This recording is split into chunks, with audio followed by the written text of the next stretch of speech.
Selamat datang siswa-siswi baru. Kita belajar bersama. Di dalam MPHS ini Pak Pri dan Pak Toto diberikan tugas untuk materi tata tertib.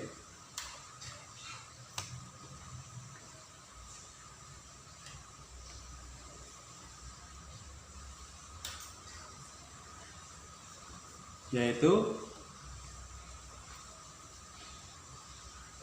tata tertib itu apa? Yaitu peraturan-peraturan yang harus ditaati atau dilaksanakan dengan kesadaran penuh, disiplin serta tanggung jawab. Ketentuan umum tata tertib di sekolah ini dimaksudkan yaitu sebagai rambu-rambu dalam bersikap. Di dalam sikap itulah anak hendaknya untuk diwujud nyatakan dalam tindakan.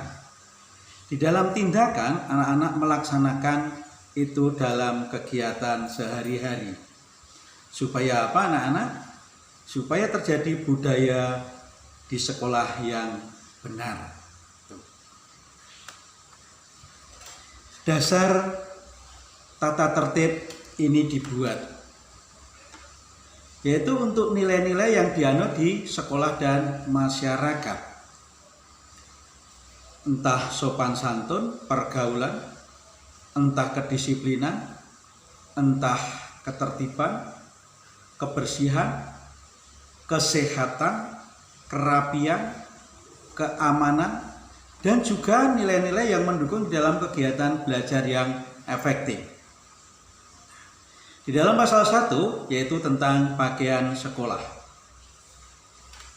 Siswa wajib mengenakan pakaian seragam sekolah itu dengan rapi, sopan, bersih, lengkap. Ini adalah contohnya. Hari penggunaan seragam.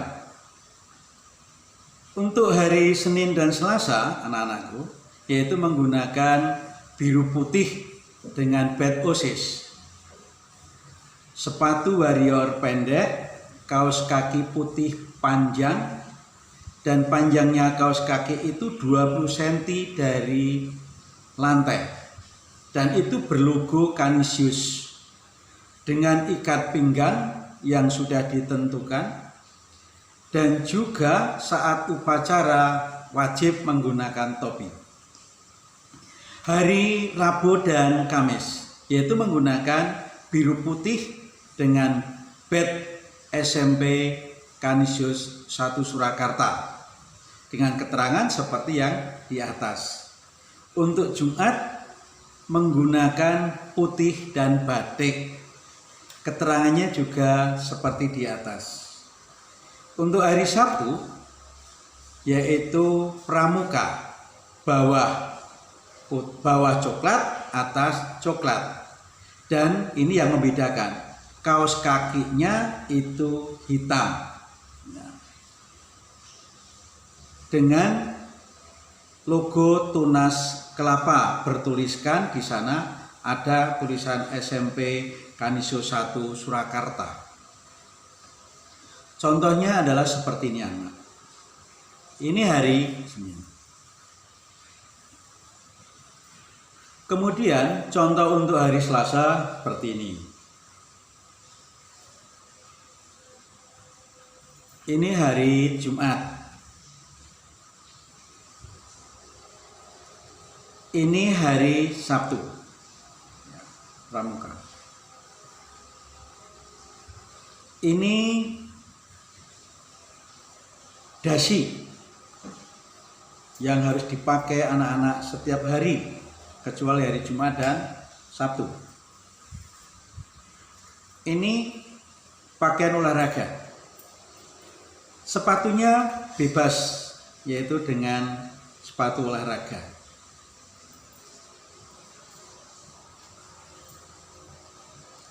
Penggunaan kaos kaki dan sepatu yang benar, contohnya seperti ini. Ini sepatu yang dipakai. Walaupun sederhana, semoga dapat mencetak anak-anak yang sangat luar biasa. Ya. Nah, ini contoh penggunaan yang dilarang di sekolah Kanisius. Ya, ini pada hari-hari biasa tidak boleh seperti ini. Bagi siswa putri, panjang rok 10 cm di bawah lutut. Setiap hari memakai baju dalam, yaitu singlet putih dan polos. Blus putih lengan pendek tidak boleh digulung. Blus selalu dimasukkan dalam rok dengan rapi. Bagi siswa putra, panjang celana pendek 5 cm di atas lutut. Setiap hari memakai kaos singlet putih polos. Kemeja putih lengan pendek tidak juga boleh digulung. Pasal 2 tentang rambut, kuku, tato, dan make up. 1. Umum. Siswa dilarang 1. Berkuku panjang dan mengecat kuku. 2. Mewarnai rambut dan menggunakan gel rambut.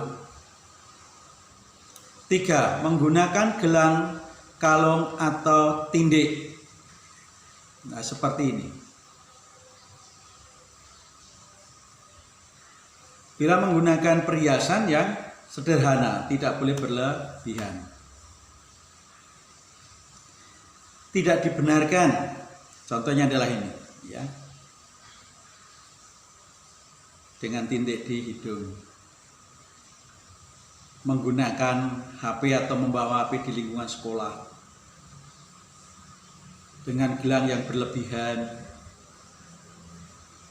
menggunakan sepeda motor berboncengan tanpa helm, dan sebagainya. 2. Khusus siswa putri. 1. Tidak menggunakan make up yang berlebihan, yang biasa saja. Rambut panjang diikat rapi. Tidak boleh memakai perhiasan kecuali anting-anting. Bila menggunakan perhiasan yang sederhana, tidak boleh berlebihan. Yang ketiga, khusus siswa putra. 1. Tidak berambut panjang atau gundul. Kedua, rambut tidak berkucir atau potongan dibuat ukir, macam-macam yang tidak menunjukkan pelajar yang baik. Yang ketiga, tidak memakai anting atau sejenisnya, yaitu aksesoris. Untuk pasal yang ketiga ini, masuk pulang sekolah dan presensi kehadiran. Yang pertama, anak-anak, hadir di sekolah sebelum bel masuk dibunyikan, yaitu pukul 6.50. Yang kedua, mengikuti pelajaran mulai jam 7 WIB sampai dengan ketentuan yang ada. Yang ketiga, siswa yang datang terlambat sesudah pukul 7 harus segera melapor kepada guru piket, mengisi buku izin masuk kelas, dan menulis kartu terlambat yang ditandatangani oleh guru piket tersebut. Yang keempat, keterlambatan setelah pelajaran dimulai, anak-anak, siswa harus menunggu untuk mengikuti jam pelajaran berikutnya dengan menerima sanksi dari guru. Entah itu untuk membaca, entah itu nanti untuk apa. Yang penting di sana adalah tentang pendidikan. Yang kelima, siswa yang berhalangan hadir di sekolah wajib A. Memberi informasi kepada sekolah yang disampaikan oleh orang tua. B. Membawa surat izin dari orang tua atau wali selambat-lambatnya 1 hari setelah yang bersangkutan absen tanpa keterangan. Yang ke C. Membawa surat keterangan dokter apabila sakit lebih dari 2 hari.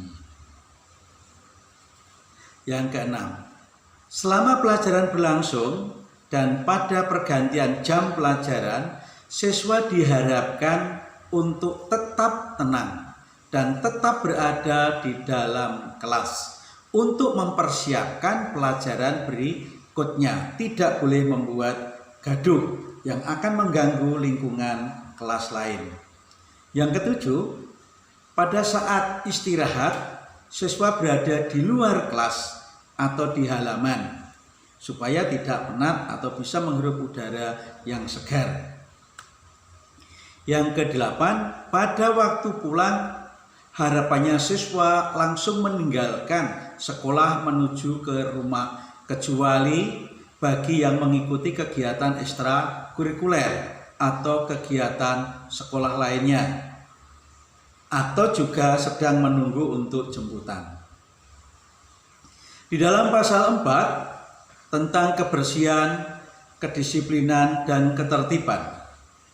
Yang pertama, setiap kelas wajib membentuk tim piket kelas yang bergiliran tugas menjaga kebersihan dan ketertiban kelas masing-masing. Ya, ini adalah salah satu pendidikan juga. Yang kedua, setiap siswa wajib menjaga kebersihan dan mengelola kelas. Ruangan kelas yaitu meliputi membuka tirai korden bila mana karyawan belum membukanya, pintu jendela setiap pagi, menutup setelah KBM selesai, menyapu lantai, menata meja kursi, menghapus papan tulis yang belum terhapus, mematikan lampu dan kipas angin setiap akhir pelajaran, melengkapi daftar absen dan jurnal. Ini adalah tugas-tugas dari yang piket itu nanti. Yang B, anak-anak, halaman, teras kelas, kamar mandi. Ya, ini kadang-kadang anak-anak putri ya juga menjaga kebersihan ya.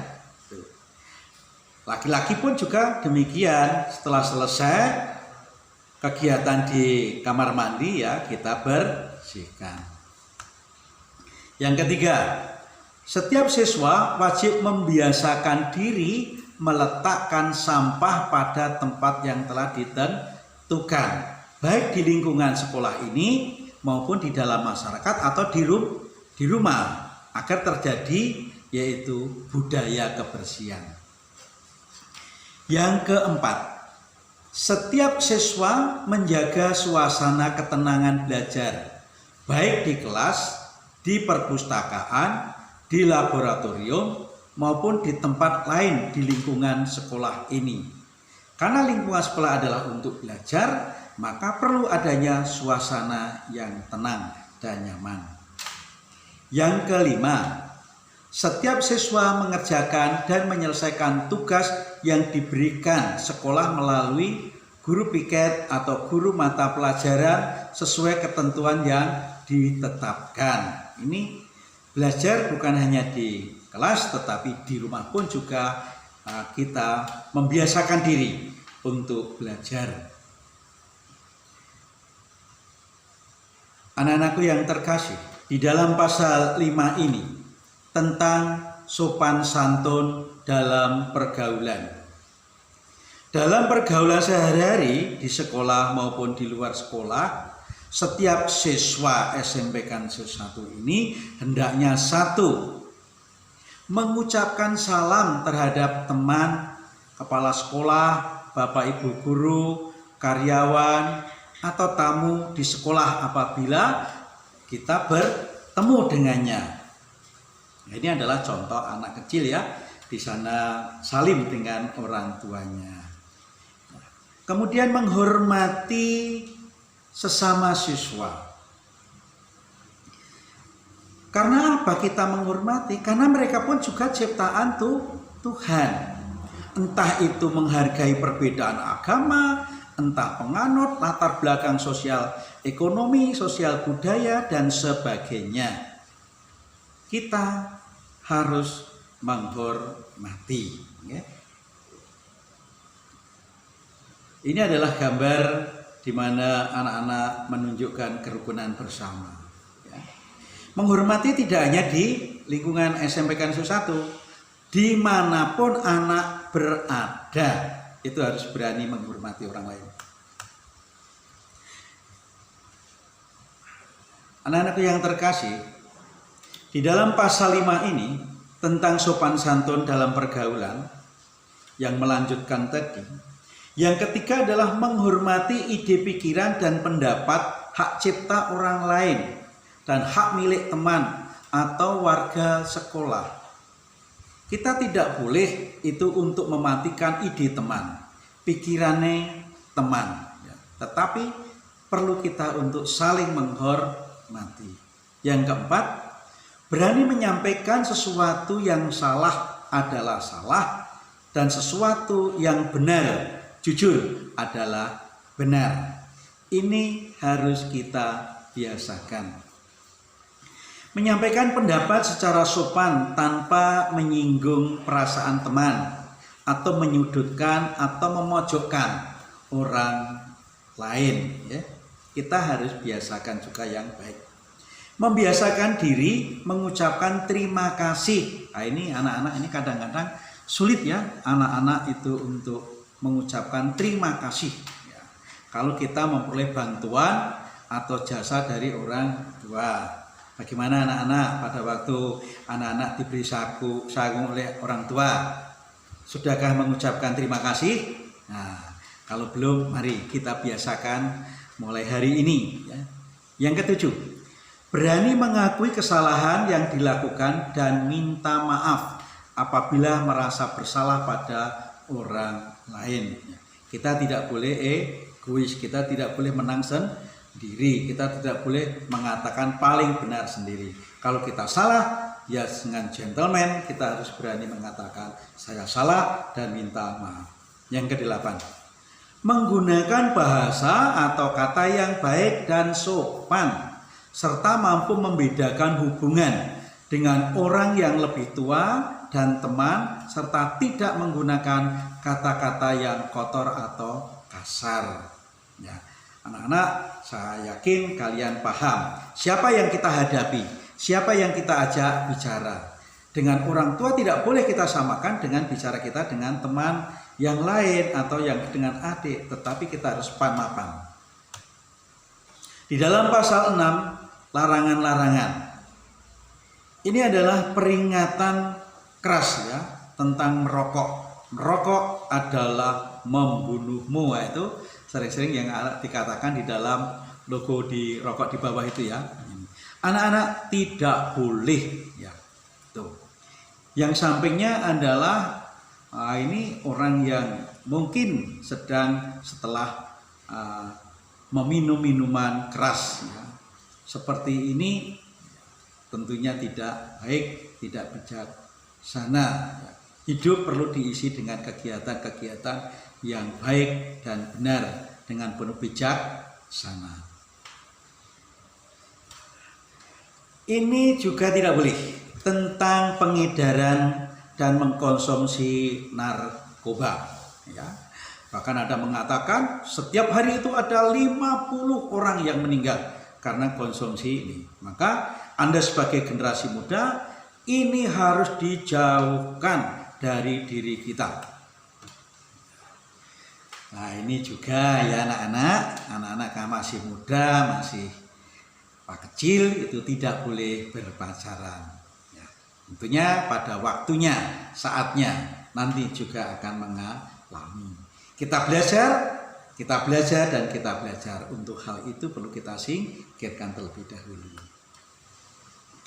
Apalagi ini kita di sini mau belajar, bukan untuk mau bertengkar. Kalau ada masalah, mari kita pikirkan bersama. Mari kita rembuk bersama. Kita selesaikan dengan keimanan yang baik, dengan yang ada. Jangan dipakai kekerasan. Ini juga tidak dibenarkan anak-anak mengendarai kendaraan, membawa kendaraan di lingkungan sekolah, ini juga tidak boleh ya. Ini tidak boleh membuang sampah sembarangan ya. Ini contoh yang tidak baik ya. sangat kumuh sekali. Juga tidak dibenarkan anak-anak itu membuat coretan-coretan yang entah itu di dinding, di meja, di pagar sekolah, perabot-perabot sekolah itu. Mari kita jaga bersama lingkungan sekolah kita ini dengan baik. Kalau lingkungan sekolah kita itu baik, bersih, nyaman, tentunya kita juga akan senang. Yang kelima, berbicara kotor, mengumpat, mengguncing, menghina, atau menyapa antar teman siswa atau warga sekolah lainnya dengan kata-kata sapaan atau panggilan yang tidak sopan. Memanggil teman dengan menyebut nama orang tuanya atau dengan sebutan lain.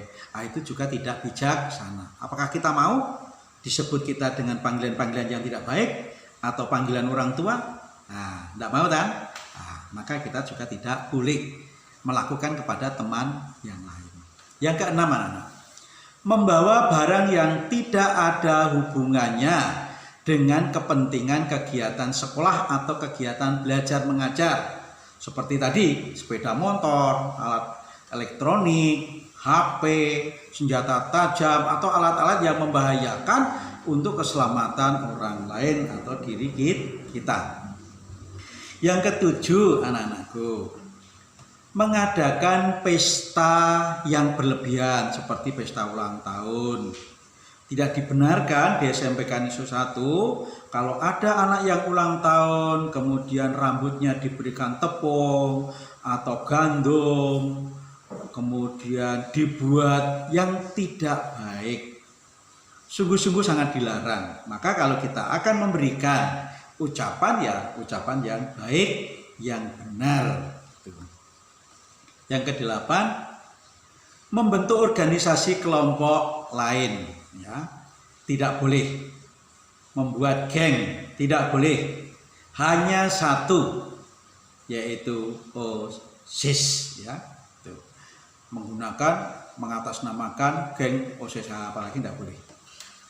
Yang kesembilan, memanipulasi data yang terkait dengan sekolah. Kita berbohong data-data kita. Ya, tidak benar, itu tidak jujur, nanti akan rugi sendiri.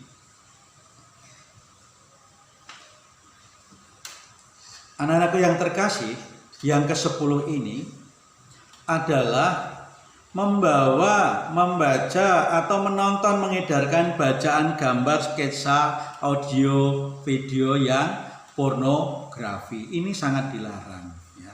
Sangat-sangat dilarang sekali. Tuh. Maka anak tidak boleh. Kita kesini mau belajar, ya kita belajar dengan baik. Yang ke-11, membawa kartu atau alat judi untuk bermain-main. Walaupun tidak menggunakan uang, tetap tidak boleh. Siswa di luar sekolah dilarang melakukan tadi, ya, berpacaran masih memakai seragam sekolah. Kedua, mengendarai atau meminjam sepeda motor masih menggunakan seragam sekolah. Kemudian membuat atribut kelompok yang mengatasnamakan sekolah seperti menggunakan jaket, jumper, stiker, topi, atau membentuk geng juga tidak benar. Pelanggaran dan sanksi. Setiap pelanggaran tentunya ada sanksinya. Yang pertama, A, bobot ringan, yaitu peringatan atau teguran lisan. Kedua, melaksanakan tugas tertentu dari sekolah. Yang ketiga, surat pernyataan oleh siswa. Yang dikatakan yang B, bobot sedang, yaitu pertama peringatan juga tertulis, skorsing, perjanjian tertulis antar orang tua dengan sekolah. Yang C, yaitu bobot berat. 1, peringatan tertulis terakhir, kemudian dikembalikan kepada orang tua untuk sementara waktu. Kemudian yang ketiga, dikembalikan kepada orang tua bila mana pelanggaran-pelanggaran itu masih tetap dilakukan dan itu sifatnya adalah berat. Lain-lain. Tata tertib sekolah ini mengikat seluruh siswa. Tata tertib ini mulai berlaku sejak tanggal ditetapkan. Hal-hal yang belum tercantum dalam tata tertib ini akan diputuskan lebih lanjut melalui rapat Dewan Guru. Anak-anak yang terkasih, demikianlah yang bisa Pak Pri sampaikan bersama dengan Bapak Toto. Mari kita bersama-sama untuk menaati tata tertib dimanapun kita berada, di sekolah, di masyarakat, di rumah. Karena dengan tata tertib itulah yang akan memampukan kita menjadi orang-orang yang sukses. Selamat belajar anak-anakku, Tuhan selalu memberkati. Berkah dalam.